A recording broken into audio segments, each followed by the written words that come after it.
Hello દોસ્તો, કેમ છો? બધા મજામાં? આઈ હોપ કે બધા સારા જ હશો. તો આજનો વિડીયો તમે જોઈ શકો છો કે ભાઈ વરસાદ ચાલુ થઈ ગયો છે અને આપણે ત્યાં ઘોડા સૂના છે ને બારે બાંધેલા છે, જેના કારણે આપણે ફૂલ ઝડપથી એની જગ્યા ઉપર પહોંચી અને ઘોડાઓને અંદર રાખવા છે. અને જોઈ શકો છો કે જોખમભર્યું આપણે ડ્રાઇવિંગ કરી રહ્યા છીએ અને વિધાઉટ હેલ્મેટમાં આપણે સફર કરી રહ્યા છીએ. બસ એ ઘોડાની ચિંતાઓમાં આપણે આ પગલું ભરી રહ્યા છીએ.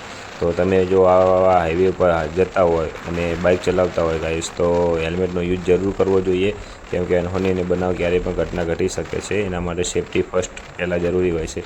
પણ આપણે સમય અને સંજોગોને એકસાથે વરસાદ ચાલુ થઈ જવાના કારણે આપણે ઘણી દૂરી પર હતા અને આપણી પાસે હેલ્મેટ હતું નહીં, એટલે આપણે ફટાફટ તે જગ્યા પર પહોંચવા માટે રાઇડિંગ ચાલુ કરી દીધી. અને ઘોડાઓની ચિંતાને લગતા જ આપણે આ પગલું ભર્યું છે. અને ઘોડા પલળે પછી તમને ખબર જ છે ગાઈસ કે કેટલી માંદગી આવે અને કેટલા બીમાર પડી જાય, અને સારવાર થવામાં અને સારા થવામાં અમને ઘણો સમય લાગી જતો હોય છે.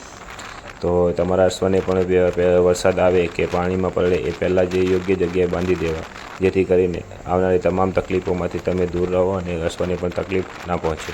આ છે ભાઈ આપણા બચાવનો સુંદર નજારો. તમે જોઈ શકો છો કેવું મસ્ત સરસ મજાનું વાતાવરણ સજાયું છે અને કેવો એનો નજારો જોવા તમને મળી રહ્યો છે. અને આ હાઈવે ઉપર તમે જોઈ શકો છો કેટલી ગાડીઓ સ્પીડમાં હાલતી હોય છે. એ છતાં પણ જે લોકો અશ્વપ્રેમી છે એ લોકો સમજતા જ હોય છે કે અશ્વને કેટલી તકલીફોમાંથી બચાવવા માટે કેટલી મહેનત કરવી પડતી હોય છે. તો આ સમયની પહેલાં અને તકલીફ આવનારી હોય એના પહેલાં આપણે એમની રીતે યોગ્ય પગલાં ભરી લેવા જોઈએ.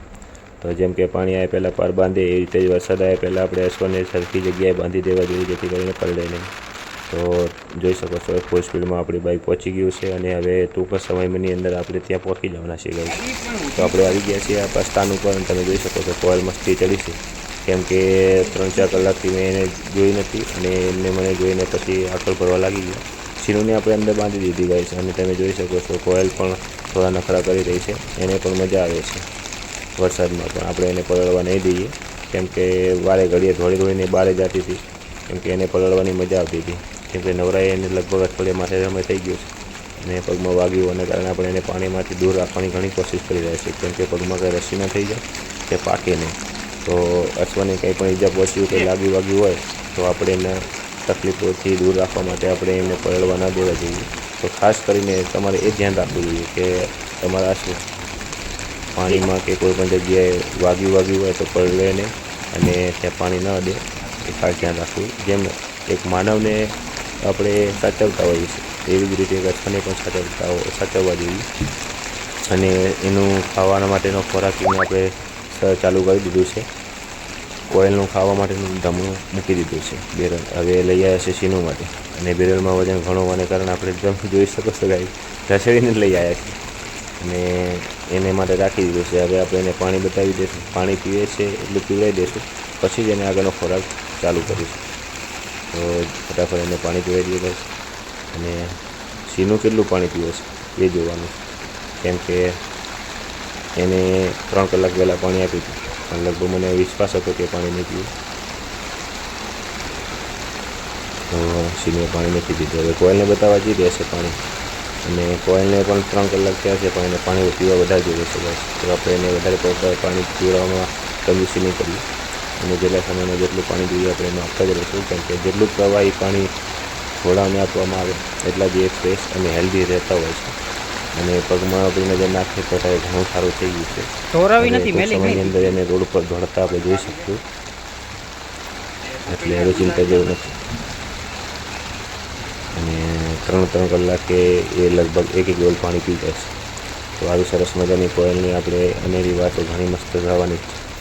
જ્યારે એ રાઇડિંગનો સમય કેવું પરફોર્મન્સ આપે છે એ પણ મહત્ત્વનું થવાનું છે. એ માટે આપણે અત્યારથી એને પ્રેક્ટિસ ચાલુ કરાવી દઈએ છીએ અને રાઇડિંગ નહીં કરાવીએ પણ ધીમે ધીમે આપણે ઘોડાની સાથે જ એને લઈ જઈશું, એકદમ ફ્રીથી, કોઈ પણ તકલીફ પહોંચે તો એ સાથે.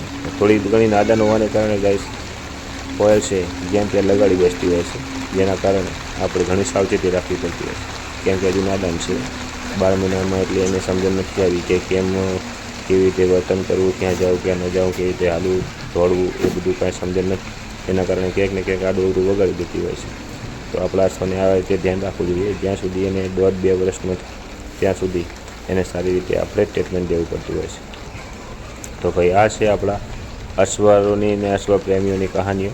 બધાને જે લોકોને ઘોડા હોય છે એ લોકોને ખબર જ હોય છે, ઘોડા રાખવા એટલે લોઢણના ચણા ચાવવા. બાકી ઘોડાની ચાકરી કરવી બીજા પશુ કરતાં ઘણી અઘરી હોય છે, કેમ કે એમને ટાઈમ ટુ ટાઈમ ખાવાનું પીવાનું અને બધી રીતે વ્યવસ્થા કરી આપવાની એ બધું જ યોગ્યતા રાખવી પડતી હોય છે, અને time to time any care કરવી પડતી હોય છે. બીજા પશુઓને તમે ટાઈમ ટુ ટાઈમ ન આપો, 2-3 કલાક આગા પાછા હોય તો વાંધો ના આવે, પણ અશ્વ છે એને આપણે ટાઈમ ટુ ટાઈમ